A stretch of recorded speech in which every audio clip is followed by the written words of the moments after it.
Россия боевой авиации в ходе проведения специальной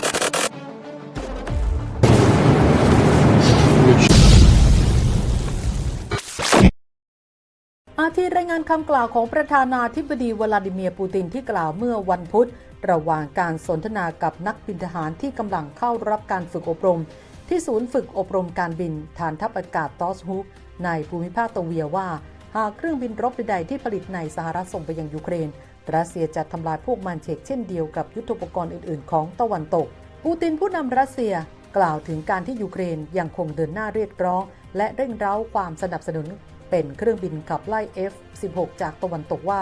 ต่อให้รัฐบาลเคียฟได้รับความช่วยเหลือในเรื่องนี้จริงสถานการณ์ในสมรภูมิที่ยืดเยื้อมานานกว่า2 ปีก็ไม่มีทางที่จะเปลี่ยนแปลงเพราะกองทัพรัสเซียจะทำลายเครื่องบินเหล่านั้นดังเช่นที่ทำลายรถถังและฐานยิงจรวดที่ตะวันตกส่งมาช่วยยูเครนรัสเซียกำลังดำเนินการปฏิบัติการพิเศษเพื่อปกป้องผู้คนที่อาศัยอยู่ในดินแดนประวัติศาสตร์แห่งนี้รัสเซียไม่เคยมีเจตนาก้าวร้าวไปถึงประเทศอื่นอย่างไรก็ดีสมาชิกนาโต้หลายประเทศสัญญาว่าจะมอบ F-16 ให้กับเคียฟและได้ฝึกการบินให้กับนักบินยูเครนแล้วแต่ทว่ายังไม่มีการส่งมอบใดๆในตอนนี้รัสเซียเตือนชาติตะวันตกหลายครั้งถึงการส่งเครื่องบินไอพ่นที่มีความสามารถด้านนิวเคลียร์เข้ามาประจำการจะทำให้ความขัดแย้งในยูเครนทวีความรุนแรงขึ้นอย่างไม่อาจยอมรับได้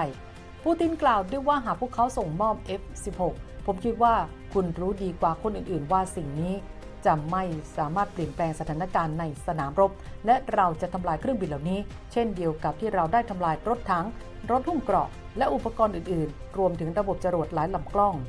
ปูตินกล่าวอีกว่าหากพวกมันถูกใช้จากสนามบินของประเทศที่3พวกมันจะกลายเป็นเป้าหมายที่ถูกต้องตามกฎหมายสำหรับเราไม่ว่าจะอยู่ที่ใดก็ตามทั้งนี้เคียฟสูญเสียกองทัพอากาศไปเป็นจำนวนมากในช่วง2 ปีที่ผ่านมารวมถึงเครื่องบินไอพ่นในยุคโซเวียตที่ได้รับบริจาคจากชาติสมาชิกนาโต้เพื่อทดแทนในที่สุดรัฐบาลยูเครนก็ขอ F-16 จากสหรัฐอย่างไรก็ดีปูตินกล่าวว่าการที่เครื่องบิน F-16 มีศักยภาพในการบรรทุกหัวรบนิวเคลียร์การดำเนินการจัดการกับอากาศยานรุ่นนี้ต้องเป็นไปด้วยความระมัดระวังสำหรับนาโต้แล้วจริงๆก็คือกลุ่มประเทศแอตแลนติกเหนือแต่ตอนนี้พวกเขารุกล้ำแม้กระทั่งในเอเชียและละตินอเมริกาในปี 2022 สหรัฐจ่าย 3.5% ของ GDP ไปเพื่อการทหารหากเปรียบเทียบกับรัสเซียแล้วเราติดลบ 4% หรือถ้ามองเป็นตัวเลขก็คือ 800,000 ล้านดอลลาร์สหรัฐและของเราคือ 72,000 ล้านดอลลาร์หลังจากรัสเซียถูกหลอกเรื่องข้อตกลงมินส์มา 8 ปี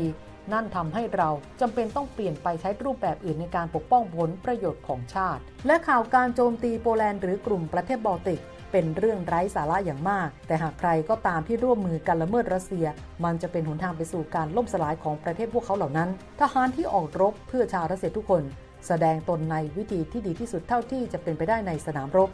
ความขัดแย้งในวันนี้จะไม่เกิดขึ้นหากทุกคนคำนึงถึงผลประโยชน์ด้านความปลอดภัยของรัสเซียหลังจากการล่มสลายของสหภาพโซเวียตถ้อยแถลงดังกล่าวเกิดขึ้นหลังจากที่นายดมิทรีคูเลบารัฐมนตรีต่างประเทศยูเครนกล่าวว่ารัฐบาลเคียฟเตรียมได้รับมอบเครื่องบิน F-16 ชุดแรกจากตะวันตกภายในอีกไม่กี่เดือนข้างหน้าแต่ก็ยังไม่ได้ระบุอย่างชัดเจนว่าจะมาจากประเทศใดทีนี้เนเธอร์แลนด์เดนมาร์กนอร์เวย์และเบลเยียมก็อยู่ในประเทศกลุ่มตะวันตกที่จะมอบความช่วยเหลือเรื่องเครื่องบิน F-16 ให้กับยูเครน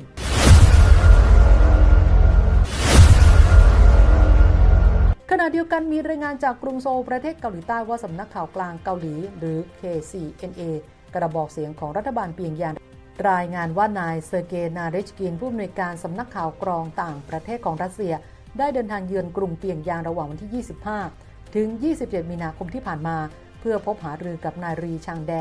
รัฐมนตรีความปลอดภัยแห่งรัฐเกาหลีเหนือรายงานของ KCNA ระบุว่าเจ้าหน้าที่ระดับสูงของทั้งสองประเทศหารือเกี่ยวกับการขยายขอบเขตความสัมพันธ์ให้ครอบคลุมทุกมิติของกิจการข่าวกรองและความเคลื่อนไหวของกองกำลังที่ไม่เป็นมิตรทั้งนี้สหรัฐและพันธมิตรตะวันตกใช้มาตรการฝ่ายเดียวคว่ำบาตรรัสเซียอย่างต่อเนื่องนับตั้งแต่สงครามยูเครนปะทุเมื่อวันที่ 24 กุมภาพันธ์ 2565 ส่วนเกาหลีเหนือเผชิญกับมาตรการคว่ำบาตรโดยสหประชาชาติและจากสหรัฐร่วมกับพันธมิตรที่ต้องการให้รัฐบาลเปียงยางยุติโครงการพัฒนาอาวุธอย่างไรก็ดีนายคิมจองอึนผู้นำสูงสุดของเกาหลีเหนือเคยเยือนรัสเซียเมื่อเดือนกันยายนปีที่แล้วเพื่อพบหารือกับประธานาธิบดีปูติน ท่ามกลางการจับตาอย่างใกล้ชิดของฝ่ายตะวันตกว่ารัฐบาลเปียงยางมอบความช่วยเหลือด้านอาวุธให้แก่รัฐบาลมอสโกเพื่อนำไปใช้ในสงครามยูเครนมาร่วมสนับสนุนท็อปนิวส์นำเสนอความจริงได้แล้ววันนี้เพียงกดปุ่ม Super Thanks